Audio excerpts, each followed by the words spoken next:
going to tell you guys about Port Austin, Michigan, fondly referred to as the Canadian Ocean. I didn't realize this was a joke until I was 13. There's beautiful beaches, a horizon, lighthouses, reefs made out of stone, and even dangerous currents. Now let's get to our map of Michigan, and that's where we're going.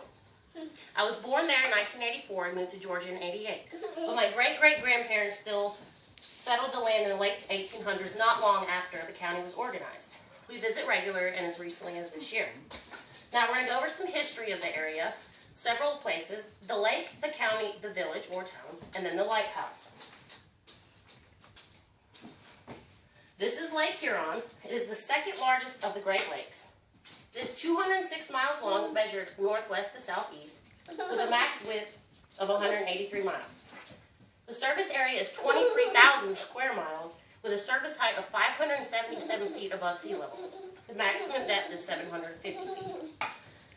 Now, Huron County is the whole tip here, or your thumbnail, and it was organized in 1860. In 1864, a fire obliterated the county seat and the whole eastern portion of the county. So Port Austin became the new county seat because they were the largest and best village. 10 years later, that wasn't good enough. They were outgrown it, so they moved it to Bad Axe, which is the very center of the county there. It was named that because when two surveyors visited the original lumber camp, they found a broken axe. Now, it's not known if it was the head or the handle, but today it's depicted as the handle. Port Austin, at the very tip there, was organized in 1862. The first settler was Mr. Bird from Canada. He sailed a small sailboat with his family from Canada into the port in 1837. In 1853, he sold out to a lumber firm of Smith, Austin, and Dwight. Hence the transition of the names from Bird Creek to Dwightsville, and then finally Port Austin is still that today. Now, originally there wasn't a lighthouse. They used a lamp placed on a cedar post to guide the ships at night. In 1878, Port Austin Reef Lighthouse was established and lit.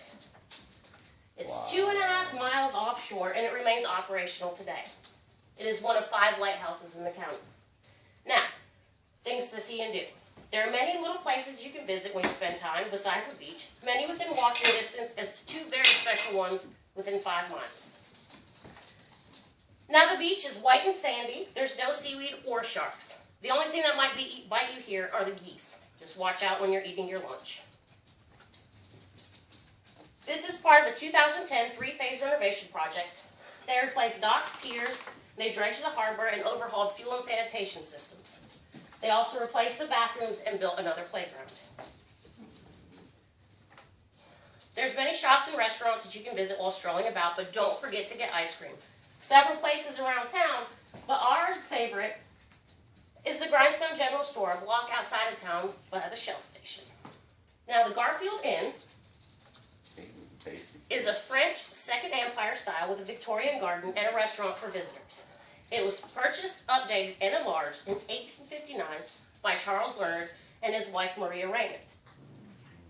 The current name, the Garfield Inn, is after the 20th President of the United States, James Abram Garfield. He was a family friend and he visited often. It is rumored that he died there, but most people think he'd not be allowed to travel after being shot. Our final, Turnip Rock, for the adventurous type, you can only get there by kayak, or in the winter when the lake is frozen, you can walk out to it because the surrounding land is now privately owned. The last place is Grindstone City.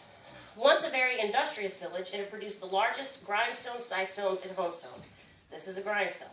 But technology put them out, and all the remaining inventory was left on the beach. We used to believe they washed up their stones in the ocean. Now that we touched on a few of the things here today, there are so much more, or nothing, whichever your preference, to do in this tiny village. We talked about some of the areas of history or a few things to do and see around town. But I honestly have to say, until you experience a sunset here for yourself, you might not be able to completely grasp the wholesome nature, quaint beauty of this tiny little town on the tip of the thumb in the Canadian Ocean, also known as Lake Huron. Get the audio.